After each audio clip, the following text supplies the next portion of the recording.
بسم اللہ الرحمن الرحیم۔ مکہ مکرمہ زمانے جاہلیت میں بھی تجارت کا بڑا مرکز تھا۔ لوگ دور دور سے اپنے سامان تجارت کے ساتھ اس مقدس شہر میں آتے تھے۔ ابو جہل بن ہشام نہ صرف کفر کا سرغنہ تھا بلکہ وہ رسہ گیر بھی تھا، جس کو جی چاہتا ذلیل کر دیتا، مارتا پیٹتا یا اس کے کاروبار کو نقصان پہنچاتا۔ اس کے دل و دماغ میں فرعونیت بھری ہوئی تھی۔ زبید یمن کا بڑا شہر ہے، وہاں کے رہنے والوں کو زبیدی کہا جاتا ہے۔ ایک مرتبہ ایک زبیدی اپنے 3 بہترین اونٹوں کے ساتھ مکہ مکرمہ کے بازار حضورہ میں آیا۔ اس نے انہیں فروخت کے لیے پیش کیا۔ لوگ انہیں دیکھ رہے تھے۔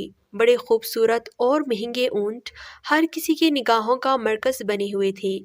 اتنے میں مکہ مکرمہ کا یہ بڑا فسادی ابو جہل بھی آ گیا۔ اس نے اونٹوں کو دیکھا تو اسے بڑے پسند آئے۔ ابو جہل نے زبیدی کو پکارا، زبیدی کتنے دام لوگے؟ زبیدی ایک لمبا سفر کر کے آیا تھا، اسے امید تھی کہ ان اونٹوں کی فروخت سے اسے ایک بڑی رقم مل جائے گی۔ اس نے اپنی خواہش اور توقع کے مطابق دام بتا دیے۔ ابو جہل نے شیطانی مسکراہٹ کے ساتھ اسے دیکھا اور کہا کہ اتنی زیادہ رقم، سنو، جو تم نے دام طلب کیے ہیں میں ان کا صرف تیسرا حصہ دوں گا۔ بولو سودا منظور ہے؟ مطلوبہ قیمت کا صرف تیسرا حصہ؟ زبیدی نے نفی میں سر ہلا دیا۔ وہ بڑی آس اور امید لے کر آیا تھا۔ اس نے کہا، میں تو منافع چاہتا ہوں اور مجھے یہاں خسارے کا سودا کرنے کے لیے کہا جا رہا ہے۔ ابو جہل نے اونٹوں کی جو قیمت لگائی اس کی خبر فوراً پورے بازار میں پھیل گئی۔ سب کو معلوم ہو گیا کہ زبیدی نے اسے کم قیمت پر اونٹ بیچنے سے انکار کر دیا ہے۔ ابو جہل کا خوف اور ڈر ہر کسی کو تھا۔ اب لوگ ڈر رہے تھے کہ اگر ہم نے ابو جہل سے بڑھ کر قیمت لگائی تو وہ ناراض ہو جائے گا، اور اس کی ناراضی کا مطلب یہ ہے کہ رسوا ہونا پڑے گا۔ لہٰذا اس کی ناراضی کے ڈر سے کوئی اونٹ خرید نہیں رہے تھے۔ انہیں ناقابل فروخت بنا دیا گیا۔ زبیدی نے کچھ دیر انتظار کیا کہ شاید اس کے اونٹ بک جائے، مگر کوئی گاہک ابو جہل کی ناراضگی کے ڈر سے انہیں خریدنے کے لیے تیار نہیں ہوا۔ اس کا رخ اب اس رحم دل کی طرف تھا جو اعلیٰ اخلاق والے ہیں۔ جس کی کوئی مدد نہیں کرتا وہ اس کی مدد کرتے ہیں۔ نبی کریم صلی اللہ علیہ وآلہ وسلم، سیدنا ابوبکر صدیق رضی اللہ تعالیٰ عنہ، سیدنا عمر فاروق رضی اللہ تعالیٰ عنہ اور سیدنا سعد بن ابی وقاص رضی اللہ تعالیٰ عنہ کے ہمراہ مسجد حرم میں تشریف فرما تھے۔ بنو زبید کا یہ شخص آپ صلی اللہ علیہ وآلہ وسلم کے پاس آیا اور دہائی دینے لگا، قریش کی جماعت، بھلا تمہارے پاس مال کیسے آئے گا؟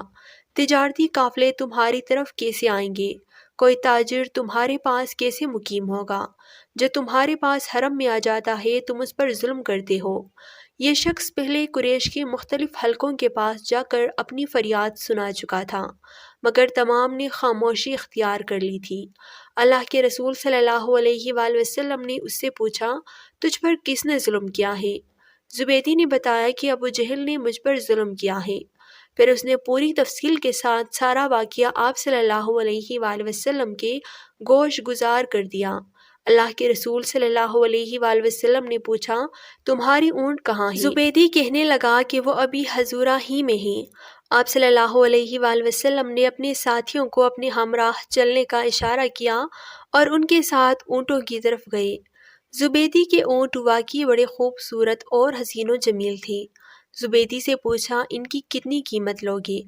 اس نے جو قیمت بتائی آپ نے وہ سودا منظور کر لیا اور اسے قیمت ادا کر دی۔ تھوڑی دیر گزری تھی کہ اللہ کے رسول صلی اللہ علیہ وآلہ وسلم ان خریدے ہوئے اونٹوں کو فروخت کر رہے تھے۔ گاہک آ کر دیکھ رہے تھے اور تھوڑی دیر کے بعد ان میں سے 2 اونٹوں کا سودا ہو گیا تھا۔ جتنی قیمت آپ نے 3 اونٹوں کی زبیدی کو عطا کی تھی، اتنی قیمت میں 2 اونٹوں کو فروخت کر دیا گیا ہے۔ اب منافع میں 1 اونٹ بچ گیا۔ تھوڑی دیر گزری، اس کا بھی گاہک آ گیا۔ اللہ کے رسول صلی اللہ علیہ وآلہ وسلم نے اسے بھی فروخت کر دیا، اور جو رقم آپ صلی اللہ علیہ وآلہ وسلم کو ملی آپ صلی اللہ علیہ وآلہ وسلم نے وہ بنو عبد المطلب کے بیواؤں کو دے دی۔ زبیدی کو اس کا حق مل گیا۔ اس کے اونٹ اس کی مرضی کی قیمت پر فروخت ہو گئے تھے، مگر اس بڑے مجرم کو سبق تو سکھانا تھا، اسے بتانا تھا کہ دوبارہ اس قسم کی حرکت نہ کرے۔ ابو جہل اسی بازار میں خاموش چپ چاپ بیٹھا ہوا تھا، وہ کسی سے کوئی بات نہیں کر رہا تھا۔ سوچ رہا ہوگا کہ سوائے محمد صلی اللہ علیہ وآلہ وسلم کے کون ہے جو میرے مقابلے میں آنے کی جرت کر سکتا ہے۔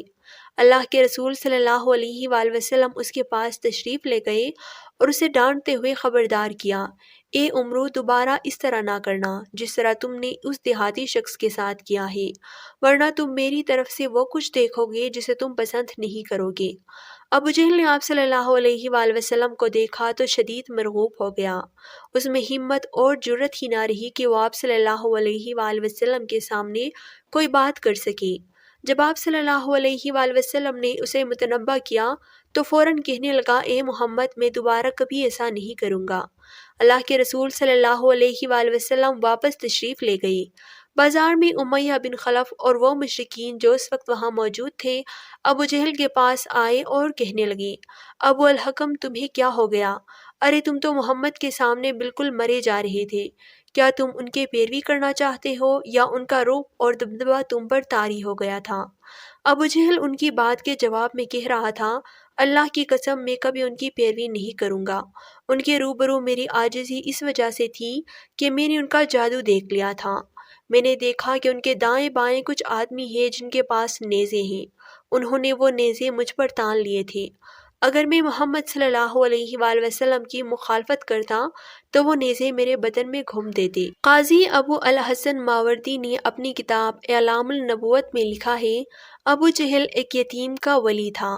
وہ بچہ ایک روز اس حالت میں اس کے پاس آیا کہ اس کے بدن پر کپڑے تک نہ تھے۔ اس نے آ کر یہ التجا کی کہ اس کے باپ کے چھوڑے ہوئے مال میں سے وہ اسے کچھ دے دے، مگر اس ظالم نے اس کی طرف کچھ توجہ نہ کی اور وہ کھڑے کھڑے آخر مایوس ہو کر وہاں سے چلا گیا۔ قریش کے سرداروں نے از راہ شرارت اس سے کہا کہ محمد صلی اللہ علیہ وآلہ وسلم کے پاس جا کر شکایت کرو، وہ ابو جہل سے سفارش کر کے تجھے تیرا مال دلوا دیں گے۔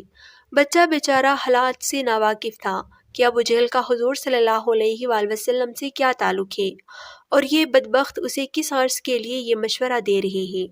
وہ سیدھا حضور صلی اللہ علیہ وآلہ وسلم کے پاس پہنچا اور آپ صلی اللہ علیہ وآلہ وسلم سے اپنا حال بیان کیا۔ آپ صلی اللہ علیہ وآلہ وسلم اسی وقت اٹھ کھڑے ہوئے اور اسے ساتھ لے کر اپنے بدترین دشمن ابو جہل کے پاس تشریف لے گئے۔ آپ صلی اللہ علیہ وآلہ وسلم کو دیکھ کر اس نے آپ صلی اللہ علیہ وآلہ وسلم کا استقبال کیا، اور جب آپ صلی اللہ علیہ وآلہ وسلم نے فرمایا کہ اس بچے کا حق اسے دے دو تو وہ فوراً مان گیا اور اس کا مال لا کر اسے دے دیا۔ قریش کے سردار طاق میں لگے ہوئے تھے کہ دیکھیں ان دونوں کے درمیان کیا معاملہ پیش آتا ہے۔ وہ کسی مزیدار جھڑپ کی امید کر رہے تھے، مگر انہوں نے یہ معاملہ دیکھا تو حیران ہو کر ابو جہل کے پاس آئے اور اسے طعنہ دیا کہ تم بھی اپنا دین چھوڑ گئے۔ اس نے کہا، خدا کی قسم، میں نے اپنا دین نہیں چھوڑا، مگر مجھے ایسا محسوس ہوا کہ محمد صلی اللہ علیہ وآلہ وسلم کے دائیں اور بائیں ایک ایک نیزہ ہے جو میرے اندر گھس جائے گا اگر میں نے ذرا بھی ان کی مرضی کے خلاف حرکت کی۔